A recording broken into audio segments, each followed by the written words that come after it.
अस्सलाम वालेकुम, मैं वकील म्यूस्ट्रा ग्राफिक की तरफ से। और आप देख रहे हैं मेरा यूट्यूब चैनल डायनेमिक स्किल्स। कल हमने कोल्ड्रा के इंटरफेस के बारे में जाना था और आज उसी क्लास को कंटिन्यू करते हुए थोड़ा सा ब्रीफली जानेंगे कोल्ड्रा के इंटरफेस के बारे में। तो आइए कंप्यूटर स्क्रीन की तरफ चलते हैं।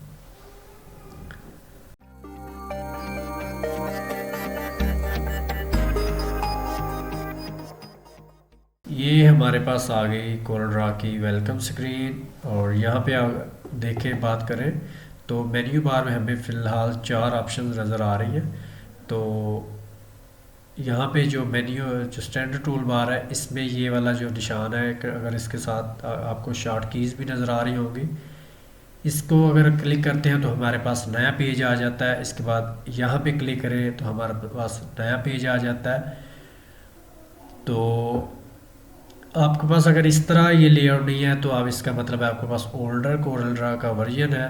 तो ये वाली चीज़ें कुछ डिफरेंट हो सकती हैं अगर आपका कोल्ड्रा का वर्जन ओल्डर है तो। लेकिन यहाँ पे अगर आएंगे तो ये वाला वर्जन, ये वाली ऑप्शन तकरीबन सारे के सारे कोल्ड्रा या कोई भी और सॉफ्टवेयर में उसमें सेम होगी।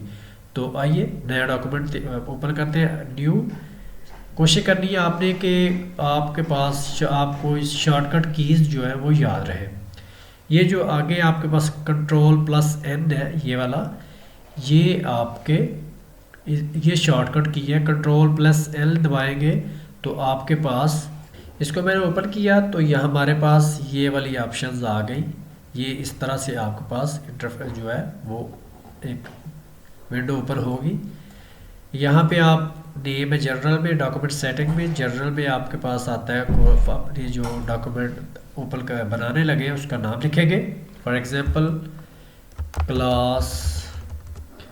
एक चीज़ आपने कोशिश करनी है कि ये वाले जो नीचे ये ब्लैक यहाँ पे जैसे क्लास आ रहा है, इस पे भी फोकस रखिएगा। यहाँ पे मैं आपको पता चलेगा कि कौन सी की का कम्बिनेशन के साथ शॉर्टकट की इस्तेमाल हुई है, ताकि अगर आपके पास शॉर्ट कीज़ याद रखते हैं तो आपके वर्क स्पीड में बेहतरी होगी।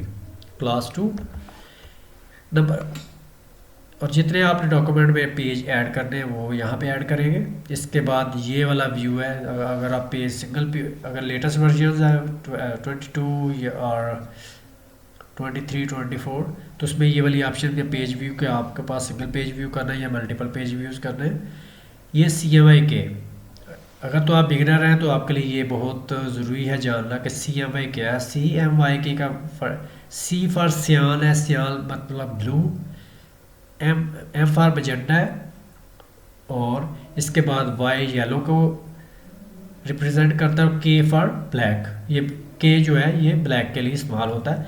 ये बेसिकली CMYK के कलर जो है वो हमारी प्रिंटिंग के कलर्स हैं। जो भी जितनी भी प्रिंटिंग आप इस्तेमाल करते हैं, देखते हैं, चाहे वो ब्रोशर्स हैं, चाहे वो कैटलॉग्स हैं, उसके बाद बिजनेस कार्ड्स हैं, पैनाफ्लेक्स है, कोई भी प्रिंट आउट आपके पास आता है तो वो मोस्टली CMYK प्रिंटिंग होती है। और जो RGB कलर्स हैं वो RGB कलर्स आपने तब इस्तेमाल करें जब आप किसी स्क्रीन के लिए अपना डिज़ाइन तैयार करें। फॉर एग्ज़ाम्पल वो पोस्ट हो सकती है सोशल मीडिया के लिए, वो यूट्यूब के लिए, जो भी सोशल मीडिया प्लेटफॉर्म्स हैं, वेबसाइट्स के लिए। तो आप या किसी मोबाइल वीडियो के लिए कोई चीज़ बनाना चाह रहे हैं तो उसके लिए आप RGB कलर्स इस्तेमाल करें। RGB का मतलब है रेड, ग्रीन और ब्लू। प्रिंटिंग वाले कलर 4 होते हैं और स्क्रीन वाले कलर जो भी हमारे ऑब्जेक्ट वगैरह बनते हैं वो RGB 3 कलर के साथ मिलकर पूरा ऑब्जेक्ट बनाते हैं। और अगर हमारा प्रिंटिंग होगी तो 4 भी कलर मिल के तो वो स्क्रीन प्रिंटिंग में हमारा ऑब्जेक्ट प्रिंट करेंगे। ये था सिर्फ डिफरेंट CMYK और RGB में। इसका आपने ध्यान रखना है कि जब आप किस मोड में आप प्रिंटिंग करने जा रहे हैं अपने डिज़ाइन को। इसके बाद नीचे आ जाता है डायमेंशन में। डायमेंशन में विड्थ है और हाइट है आपके पास यहाँ पे, और ये यूनिट्स है। अगर आप प्रिंटिंग के लिए अगर आप फेमिलियर है इंचेस के साथ, जैसे कि मैं हम ज़्यादा काम पाकिस्तान में इंचेस में करते हैं तो आप इंचेस रखेंगे, और ये मिलीमीटर्स है ये। और अगर आप किसी सोशल मीडिया के लिए या वेबसाइट के लिए डिज़ाइन बनाना है तो फिर आप पिक्सल को सिलेक्ट करेंगे। इट्स डिपेंड्स ऑन यू कि आप क्या, आपके लिए क्या इजी है, किस यूनिट को आप ज़्यादा बेहतर अंडरस्टैंड करते हैं। इसके बाद ओरिएंटेशन है, ये आपके पास पोर्ट्रेट आ जाती है और ये आपके पास लैंडस्केप आ जाती है। तो वो मुनहसर है कि आपका डिज़ाइन किस साइज़ में किस स्टाइल में आपने बनाना है। और इसके बाद लेआउट है, लेआउट में पेपर है, पेपर की टाइप क्या है, ये उसके कस्टमाइज टेम्पलेट्स हैं प्री डिफाल्ट जो पूरी दुनिया में पहचाने जाते हैं, स्टैंडर्ड साइजेस हैं, ये आपने यहाँ से भी सिलेक्ट कर सकते हैं। और जब हम पेपर ओपन करेंगे और बाद में चाह रहे हैं कि यार नहीं हमें ये वाला डिज़ाइन साइज़ नहीं चाहिए, ये वाला साइज़ चाहिए, तो आप इजीली जाके यहाँ से जो नेक्स्ट ओपन करते हैं डॉक्यूमेंट को, मैं वहाँ पे आपको बताता हूँ। फिर दो हमें ये 4 ही चाहिए। ये ब्लीड है, ब्लीड बेसिकली इस्तेमाल होता है कि आपने जब प्रिंटिंग कोई आर्ट वर्क जो है प्रिंटिंग के लिए इस्तेमाल कर रहे हैं, तो उसके जो हमारे पास कोई कलर एरियाज़ है, कोई हमने पिक्चर्स, कोई फोटो कोई ऐसा सीन या बैकग्राउंड लगाया हुआ है, तो वो जब हमारा कटे पेपर हमारा जो डिज़ाइन है वो कटे, तो वो उसके में वाइट या उसका जो कोई प्रॉपर हमें हमारे पास डिज़ाइन शो हो, ना कि वो थोड़ा सा नोजी हो या वाइट कलर का बैकग्राउंड उसके साथ आ रहा हो। ये बेसिकली इसके लिए ब्लीड इस्तेमाल होता है, ताकि और दूसरा हमारा जो टेक्स्ट है वो भी सेफ रहे, उसके सेफ मार्जिन के अंदर रह के हम उसको रखेंगे। तो ये ब्लीड का काम होता है। इसके बाद ये कलर्स हैं, मैं आपको रिकमेंड करूँगा इन कलर्स को आप ना छेड़ें, आप इनको by default as it is जैसे हैं इनको वैसे रहने दें। और इसके बाद हम करेंगे ओके करेंगे, तो ये हमारे पास इस तरह से ये इंटरफेस आपके पास होगा। अभी अब देखें मेन्यू बार में काफ़ी ज़्यादा चीज़ें हमारे पास आ गई। मोस्टली चीज़ें आप फेमिलियर होंगे तकरीबन वर्ड, एक्सेल या इवन के जो पेंट है, माइक्रोसॉफ्ट पेंट है, उसमें भी मोस्टली ये चीज़ें आपको देखने में मिलती है। और ये चीज़ें सॉफ्टवेयर के चेंज होने के साथ साथ बदलती रहती है, उनके अगर कोलर ड्रा है या फोटोशॉप है उसके हिसाब से ये वाली चीज़ें ऑप्शन बदलती रहती है। सेम इसी तरह स्टैंडर्ड टूल बार है, यहाँ पे भी चीज़ें आपके पास कुछ हाईलाइट हो गई। और ये वाला प्रॉपर्टी बार अभी हमने कोई चीज़ ओपन नहीं की, जस्ट ब्लैंक पेज ओपन किया, और ये अभी जो यहाँ पे आपके पास प्रॉपर्टीज़ आ रही है, वो ये वाला जो पेज है इसकी प्रॉपर्टीज़ आपको शो हो रही है। वो आपको बता रहा है यहाँ पे कि ये वाला जो पेज है, ये पेज का साइज़ है वो A4 स्टैंडर्ड साइज़ है, यहाँ पे उसकी डायमेंशंस है। इसके बाद यहाँ पे आपका वर्टिकल हॉरिजॉन्टल उसकी लेआउट है। यहाँ पे वो कह रहा है कि आपने जो अगर इन पेजेस को चेंज करना है वो सारे पेजेस पे चेंज होगा या इंडिविजुअली होगा। यहाँ पे मतलब आप इसको होवर करेंगे, ये मैंने इसके ऊपर किया तो लिखा हुआ है all pages, apply the page size to all pages in the document. अगर इसको हम क्लिक करेंगे तो जो आप यहाँ पे चेंज करेंगे वो सारे पेजेस जो यहाँ पे हम अगर नेविगेशन बार में आके पेज ऐड करें तो वो जो भी साइज़ है वो आगे भी चेंज होगा। सेम इसी तरह अगर इसको सिलेक्ट करते हैं तो करंट पेज वो कह रहा है कि अगर apply the change size to current page only, अगर तो ये वाली ऑप्शन आप सिलेक्ट करते हैं तो इसका मतलब अगर आपके पास मल्टीपल पेजेस हैं और आप उनको रीसाइज करते हैं तो क्या होगा कि सिर्फ जो करंट पेज है जहाँ पे अभी ये मैं इस वक्त जो है वो पेज नंबर 2 पे लैंडेड हूँ, तो यहाँ पे अगर चेंज मैं इसको करूँगा तो वो जस्ट इसी को चेंज करेगा। पहले इसको हम क्लिक करेंगे, यहाँ पे अभी ये देखें थोड़ा सा वाइट हो गया, हाईलाइट हो गया। अगर मैं इसको रिसाइज करता हूँ तो यहाँ पे पेज नंबर 2 देखें वो थोड़ा लैंडस्केप हो गया। और अगर यहाँ पे अगर आए बात करें पेज 1 पे तो वो सेम है। और जैसे ही मैं इसको सिलेक्ट करता हूँ और मैं चाहता हूँ कि मैं ये 4 साइज यहाँ पे इसको ये वाला सिलेक्ट कर लूँ, तो ये देखें दोनों साइज दोनों का सेम है, लेटर आ गया और ये ठीक है, ये वाली चीज़ है। इसके बाद यूनिट है, यूनिट आप अपनी ज़रूरत के मुताबिक यहाँ से चेंज कर सकते हैं। जैसे मैंने आपको इंट्रो वो जो डॉक्यूमेंट तैयार करते हैं मैं बताया कि कुछ चीज़ें चेंज हो जाती है। एक तो यहाँ पे आप ये वाला चेंज कर सकते हैं, A4 लिया, अगर वहाँ पे आपने A4 लिया था, यहाँ पे आप लेटर करना चाहते हो आप इस तरह कर सकते हैं। इसके बाद यह यूनिट्स है, जैसे मुझे इंचेस में चाहिए तो मैंने इंचेस में कर लिया। इसके बाद ये वजह नॉच डिस्टेंस, इसका मतलब है कि आपने कुछ चीज़ फॉर एग्जांपल मूव करवानी तो वो कितने डिस्टेंस पे जाएगी। फॉर एग्जांपल इसको मैं एक रेक्टेंगल यहाँ पे ड्रा कर लेता हूँ, इसको मैं थोड़ा सा फिल भी कर लेता हूँ। तो अभी इसको मैं मूव करवाना चाह रहा हूँ, ये अप एरो मैंने किया। अब ये अगर आप इसको थोड़ा जूम आउट करता हूँ तो आप देखेंगे बड़ा स्लो स्लो हो रहा है। अच्छा, इसको मैं साइड राइट किसी और जगह ब्लैंक जगह पे क्लिक करता हूँ और इसका मैं जो नॉच है इसको मैं 0.5 कर देता हूँ। तो अभी देखेंगे इसको सिलेक्ट किया, इसको मैं मूव करवाना चाह रहा हूँ, ये देखें जंपिंग कर रहा है। ये है बेसिकली काम। अगर आप कुछ चीज़ यहाँ पे कर रहे हैं, फॉर एग्जांपल इसके ऊपर मैंने टेक्स्ट लिखा हुआ है क्लास 2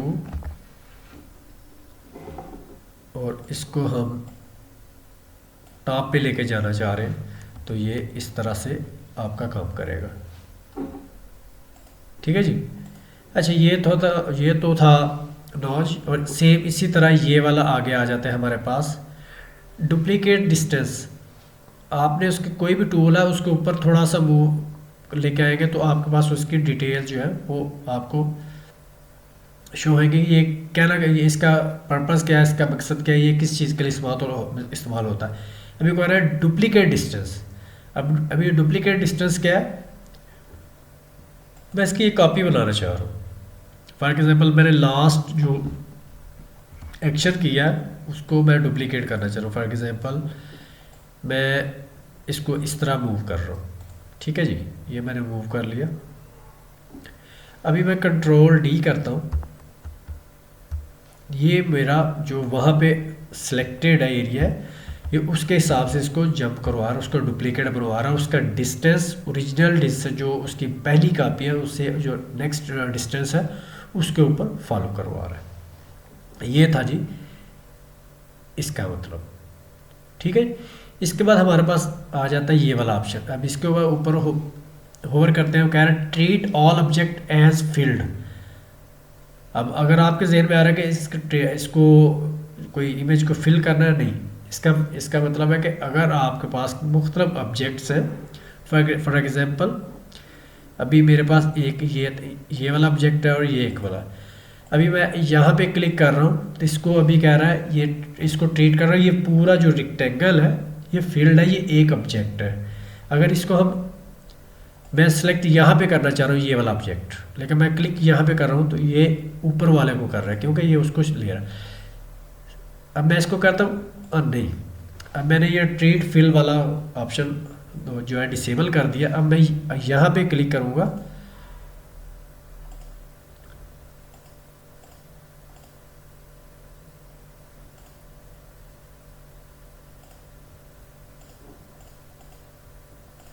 अच्छा ये वाला इसको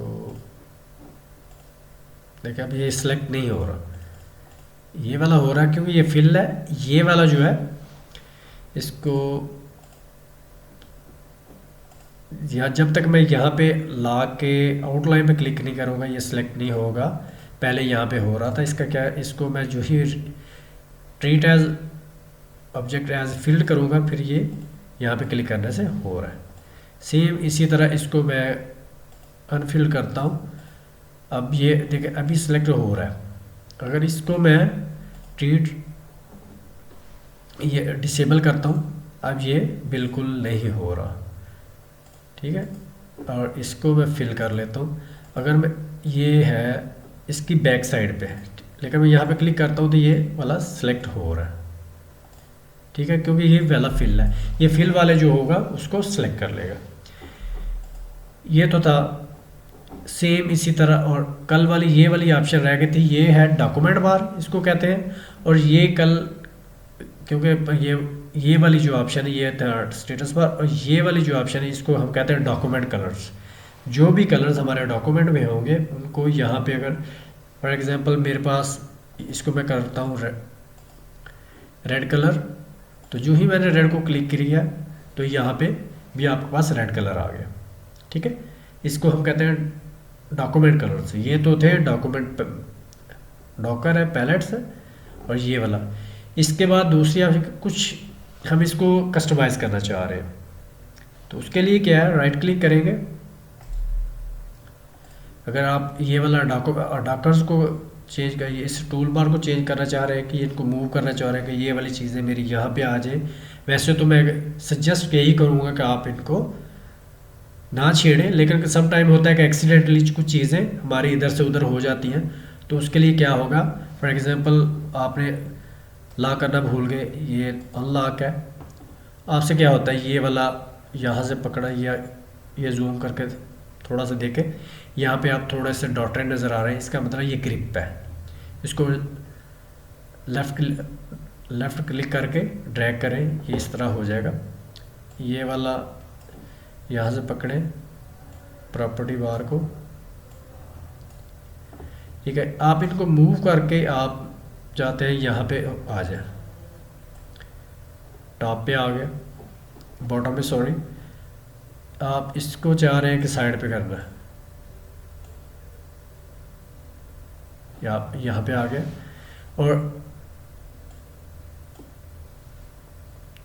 इन केस प्रॉपर्टी बार आपकी डिलीट हो गई, आपने परेशान नहीं होना, आपने जाना है विंडो पे, सॉरी टूल पे,